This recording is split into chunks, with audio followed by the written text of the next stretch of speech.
Hello welcome everyone.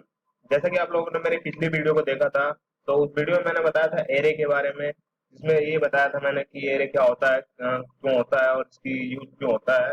कई सारी चीजें मैंने बताया था, वो भी मैंने प्रैक्टिकल देखा। तो फ्रेंड्स, अगर आप नए यूट्यूबर हैं, जो चैनल नए नए देख रहे हैं, तो आप लोग मेरे चैनल नए हैं, तो अगर आप चाहते हैं तो सब्सक्राइब कर सकते हैं। लेकिन कोशिश करें इस वीडियो को पूरा देखने का, क्योंकि इसमें मैं इस वीडियो में मैं बताने जा रहा हूँ कि फंक्शन एक्चुअली क्या होता है और ये कैसे डिक्लेयर किए जाते हैं। तो इसमें मैं इंट्रोडक्शन दूंगा कि एक्चुअली में होता क्या है, ठीक है। तो मैं नोटपैड ओपन करके आप लोगों को एक एग्जाम्पल भी देता हूँ इस फंक्शन में। और आइए इस वीडियो में देखते हैं कि कैसे फंक्शन वर्क करता है। तो फ्रेंड्स, फंक्शन होता क्या है। आप देख रहे हैं कि ये जो मैंने बनाया है पब्लिक स्टैटिक वॉइड में, ये भी एक फंक्शन है, लेकिन ये मेन फंक्शन है, ठीक है। इस फंक्शन में क्या होता है कि जब भी हम कोई भी प्रोग्राम बनाते हैं, तो यहाँ पे फंक्शन को कॉल करवाते हैं, ठीक है। यहाँ से हम कुछ भी इसके अंदर कॉलिंग के लिए करते हैं, कोई बाहर में आउटसाइड में क्लासेस हैं, फंक्शंस हैं, तो उसको हम यहाँ से कॉल करते हैं, ठीक है। यहाँ से कॉल करने के बाद वो वहां से कॉलिंग होती है। सो ये फंक्शन कहाँ पे बना है, ये जेवीएम में बना है, ठीक है। ये जेवीएम में फंक्शन बना है, तो जेवीएम यहाँ से जो भी इसके अंदर देखता है, ऑटोमेटिक एक्सेस कर लेता है और उसको एग्जीक्यूट करवा देता है, ठीक है। तो फंक्शन होता क्या है, पहले तो मैं ये बता दूं कि क्या होता है फंक्शन एक्चुअली में क्या होता है, क्योंकि तो ऊपर से किताबों की बातें पढ़ने से जरूरी नहीं कि सारी नॉलेज हो जाए। तो हमें एक्चुअली में जानने की जरूरत है कि होता क्या है ये। क्योंकि अगर आप एक्चुअली में कोई चीज को बारीकी से समझ जाते हैं, तो मुझे नहीं लगता कि कहीं इंटरव्यू या कहीं भी आप लोगों को प्रॉब्लम होगी। लेकिन अगर आप एक्चुअली में नहीं समझे, ऊपर ऊपर समझ लिए हैं, तो मे भी आप कई बार ऐसा आता है कि आप लोग 10 बार पढ़े लेकिन भूल सकते हैं। तो इसीलिए मैं फ्रेंड्स कोशिश करता हूँ कि टाइम लगे मेरे को बेशक, लेकिन मैं आप लोगों के लिए जो बनाऊं वो कोशिश हो कि बहुत इजीली अंडरस्टैंड हो जाए और आप लोगों को लंबे समय तक याद रहे। और एक एग्जाम्पल भी देता हूँ इसी के साथ, ठीक है। तो फंक्शन होता क्या है, बात कर लेते हैं कि फंक्शन क्या होता है। फंक्शन एक ब्लॉक ऑफ कोड होता है। ब्लॉक ऑफ कोड मीन्स, ये आप देख रहे हैं करली, एक तरीके से ये करली ब्रेसेस है और एक यहाँ क्लोजिंग हो रहा है, ठीक है, ये ओपनिंग एंड क्लोजिंग। जो इसके बीच में हम लिखते हैं, इसको कहते हैं ये ब्लैक, सॉरी, ये ब्लॉक ऑफ कोड, ठीक है। इसी कहते हैं, या आप कह सकते हैं पीस ऑफ कोड कह सकते हैं। कई जगह ऐसे भी डिस्क्राइब किए जाते हैं कि एक ब्लॉक ऑफ कोड, एक पीस ऑफ कोड, या कह सकते हैं कलेक्शन ऑफ स्टेटमेंट मीन्स, ये कलेक्शन है, ठीक है। एक सेमी कोलन एंड हो जाता है, एक स्टेटमेंट रहता है ऐसे। तो एक कलेक्शन ऑफ स्टेटमेंट को भी हम फंक्शन कह सकते हैं, ठीक है। तो ये सारी चीजों को हम फंक्शन कहते हैं। फिर दूसरी चीज ये आ जाती है कि फंक्शन की जरूरत क्यों पड़ती है। तो फ्रेंड्स, फंक्शन की जरूरत पड़ती है हमें कोड को रीयूज करने के लिए, ठीक है। रीयूज मीन्स, अगर हमें फंक्शन को again and again bar bar use करना है, तो हम फंक्शन को इजीली, फंक्शन के द्वारा इजीली वर्क कर सकते हैं। Okay friends. एंड कोड, जैसे फंक्शन है, हम चाहते हैं कि जैसे कि अगर आप लोगों को एक ही फंक्शन 3 4 बार प्रिंट करवाना है, तो एक आपने यहाँ बनाया फंक्शन, एक यहाँ बना दिया, एक यहाँ बना दिया, तो क्या होगा ये कोड जो है ये इंक्रीमेंट बढ़ता जा रहा है ज्यादा। लेकिन अगर आप एक फंक्शन बना देते हैं इसी में, ठीक है, इसलिए अगर आप एक प्रोग्राम बनाते हैं तो आप लोगों को बहुत बड़ा लिखना पड़ता है। एक ही प्रोग्राम को अगर आप 4 बार एग्जीक्यूट कराना है, 4 लूप बनाने हैं, तो आप 4 टाइम, 5 टाइम या और 4 टाइम करवाएंगे। लेकिन अगर आप फंक्शन बना देते हैं, तो एक फंक्शन को ओनली कॉलिंग करवानी होती है अगेन एंड अगेन। तो आपका जो कोड है वो डिक्रीज होता है, ठीक है। कोड का रीयूज बेटर हो जाता है। एंड ये समझ लीजिए कि कोड, एक शब्द में मैं इसका समझ करूं, तो कोड को हम रीयूज कर सकते हैं बार बार। एंड इससे हमारी कोडिंग कम लगती है, ठीक है। साफ साफ शब्दों में बता रहा हूँ ये मैं, कि इसको जब भी हमें अगेन अगेन जरूरत पड़ती है, तो हमें इजी पड़ता है, इससे कोड हमें कम लिखना पड़ता है, इसको बार बार यूज कर सकते हैं हम इसको।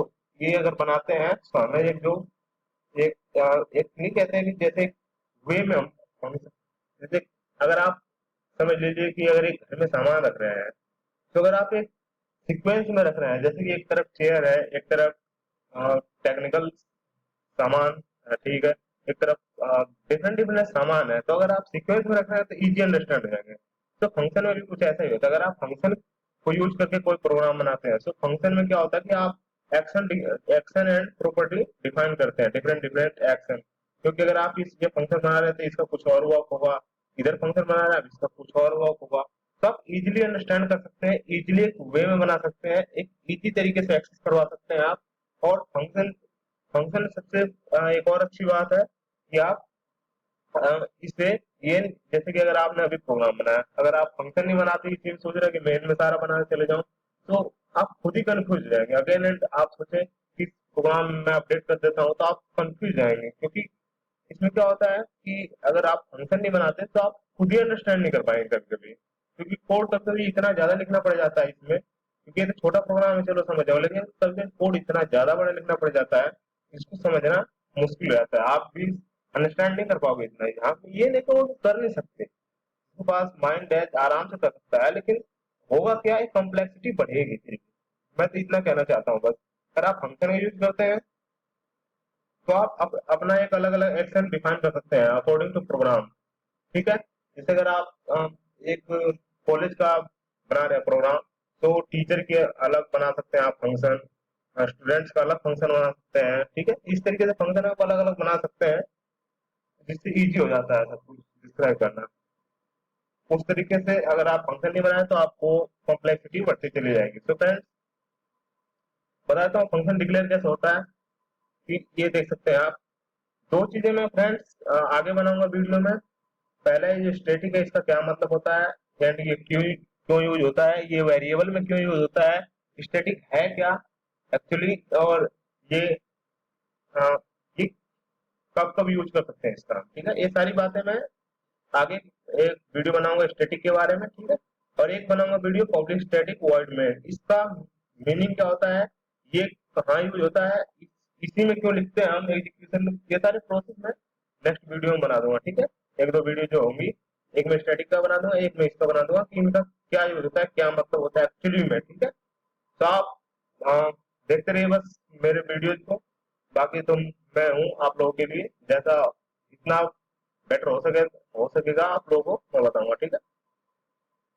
तो अभी मैं बताता हूँ ओनली कि फंक्शन को डिक्लेयर कैसे करते हैं। तो फ्रेंड, अगर आप सी सी प्लस प्लस की मैं बात करूँ तो ये स्टैटिक तो नहीं आएगा, ठीक है, विदाउट स्टैटिक आएगा, लेकिन मैं स्टैटिक इसलिए दिखाता हूँ क्योंकि यहाँ एग्जीक्यूशन इजी हो जाता है, ठीक है। ऐसे में एग्जीक्यूट कराने के लिए विदाउट किसी ऑब्जेक्ट क्रिएट करने, बिना ऑब्जेक्ट क्रिएट किए मैं एग्जीक्यूट कराना चाहता हूँ, इसलिए अभी स्टैटिक लगा रहा हूँ, ठीक है, बस ये समझ लीजिए आप, ठीक है। तो ये वर्ड क्यों लगा है, वर्ड का मीन्स होता तो है नथिंग, ठीक है, कुछ नहीं, मीन्स ये रिटर्न कुछ नहीं कर रहा। जब भी ये प्रिंट होगा, तो होता क्या है, अगर आप इंटीजर लगाते हैं या फ्लोट लगाते हैं या स्ट्रिंग लगाते हैं, तो क्या होगा, ये जब प्रोग्राम एंड होता है, तो हाँ कोई रिटर्न वैल्यू होती है, वो कंपाइलर की आ जाती है, ठीक है, कि कंपाइलर वो वैल्यू पढ़ता है, तब जाके इस प्रोग्राम को क्लोज करता है, ठीक है। अगर वॉइड है तो प्रोग्राम चला ऑटोमेटिक क्लोज जाता है। वॉइड कंपाइलर की तरफ से ऑटोमेटिक एक तरीके से डिस्क्राइब कर दिया गया है, डिफाइन कर दिया गया ऑटोमेटिक, ठीक है, प्री डिफाइंड है। तो वर्ड जब भी कंपाइलर देखता है तो ऑटोमेटिक इन पर प्रोग्राम को वंस टाइम रन कराता है, उसके बाद ये ऑटोमेटिक क्लोज कर देता है। लेकिन अगर आप यहाँ इंटीजर या कोई और या फ्लोट कोई और लिख रहे हैं रिटर्न टाइप, तो ये रिटर्निंग में आप यहाँ नीचे लिखना पड़ता है रिटर्न, ठीक है। रिटर्न में आप कुछ करवाते हैं रिटर्न, तो वो वैल्यू रिटर्न कंपाइलर के पास होती है, कंपाइलर रीड करता है, उसके बाद ये प्रोग्राम क्लोज करेगा, ठीक है। तो मैं रिटर्न के बारे में बता दूंगा इन सभी के बारे में, लेकिन अभी मैं फंक्शन बताता हूँ कैसे क्लोज डिक्लेयर होते हैं। तो वर्ड समझिए, यहाँ रिटर्न टाइप आपको लिखना होता है कोई ना कोई, ठीक है, यहाँ फंक्शन का नाम, और ये जो इम्पेरेंथिसिस ब्रैकेट है, इसके अंदर आप पैरामीटर दे सकते हैं। पैरामीटर आर्गुमेंट्स ये होते क्या है, ये भी मैं बताऊंगा आप लोगों को नेक्स्ट वीडियो में, ठीक है। अभी आप इतना समझिए कैसे होता है एक नॉर्मल फंक्शन कैसे काम करता है। फ्रेंड, यहाँ पैरामीटर देने के लिए जब भी आप चाहते हैं कि फंक्शन में कोई वैल्यू हम पासिंग कराएं बाहर से, ठीक है, मेन फंक्शन से कराना चाहते हैं, तो हम मेन फंक्शन में वैल्यू देंगे, तो इसी के मीडियम से यहाँ पास होती है वैल्यू और इसके अंदर प्रिंट हो जाता है, ठीक है। और मैंने एक मैसेज यहाँ लिखा हुआ है, एक ब्लॉक ऑफ कोड के अंदर है, ठीक है। मैं इस प्रोग्राम के यहाँ कॉलिंग कर दिया हूँ, इसको सेव करके मैं एक बार देख लेता हूँ कमांड टाइम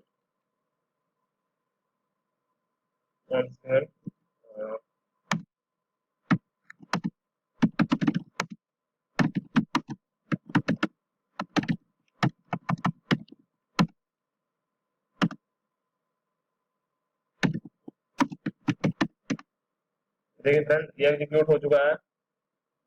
हेलो फ्रेंड्स मैंने देखिए फ्रेंड, तो ये क्या हुआ है कि ये मैंने एक फंक्शन बना दिया है, इसको मैंने यहाँ कॉल कर दिया है, यहाँ स्टैटिक लगा दिया, इसलिए डायरेक्टली कॉल हो जा रहा है। वरना अगर मैं स्टैटिक नहीं लगाया होता तो मुझे ऑब्जेक्ट वगैरह क्रिएट करने पड़ते हैं, जो मैं आपको बाद में बताऊंगा स्टैटिक का क्या मतलब होता है और यहाँ कैसे क्या हो गया है। ठीक है फ्रेंड, तो ये मैं इंट्रोडक्शन दिया था कि फंक्शन क्या होता है, तो आपको समझ गए फंक्शन क्या होता है, ब्लॉक ऑफ कोड होता है, जैसा कि समरी अगर करूँ तो मैं, एंड इसका यूज होता है अगेन एंड अगेन यूज करने के लिए, एंड कोड को कम करने के लिए, कम्प्लेक्सिटी हटाने के लिए, इजी अंडरस्टैंडिंग के लिए, बहुत सारे मैंने एडवांटेजेस भी बता दिए इसी के साथ।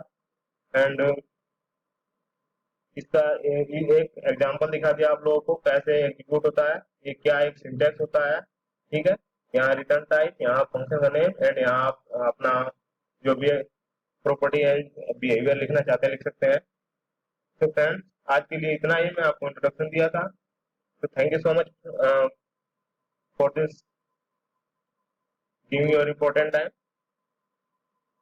तो मिलते हैं नेक्स्ट वीडियो में, और आपको नेक्स्ट वीडियो में मैं और भी चीजें फंक्शन के बारे में बताऊंगा, जिससे आप अच्छी तरीके से फंक्शन के बारे में समझ सकें। ये तो इंट्रोडक्शन था, अगर मैं एक ही में सारा कम्प्लेक्सिटी बढ़ा दूंगा तो आप लोग को अंडरस्टैंडिंग में बहुत ही प्रॉब्लम आ सकती है। फ्रेंड आपको कम्प्लेक्सिटी कम करने के लिए मैं वीडियो को डिवाइड कर रहा हूँ 2 और 3 पार्ट्स में, जिससे आप अंडरस्टैंडिंग बेटर तरीके से कर सकें। So friends once again thank you, और आप लोग मेरा बहुत साथ देते हैं, इसका मैं बहुत बहुत धन्यवाद देता हूँ। और ऐसे आप लाइक कमेंट्स ये सब करते रहे, सब्सक्राइब वगैरह, और आप लोग आपको अगर किसी और फ्रेंड्स की हेल्प करवानी है तो जरूर शेयर करें, क्योंकि फ्रेंड्स इसलिए उसका भी हेल्प हो जाएगा अगर अ, हम ये वीडियोस देखेगा तो। फ्रेंड्स आपकी मर्जी है, तो वैसे कोई कर सकते हैं आप लोग, अगर आपको किसी की सहायता करनी है तो। फ्रेंड्स ठीक है, मिलते हैं नेक्स्ट वीडियो में, बाकी मैं फंक्शन के बारे में नेक्स्ट वीडियो में बताऊंगा। ये मेरा इंट्रोडक्शन था फंक्शन के बारे में, और क्या कैसे कहाँ यूज होता है सब मैंने बता दिया है। ठीक है फ्रेंड्स, तो मिलते हैं नेक्स्ट वीडियो में। बाय।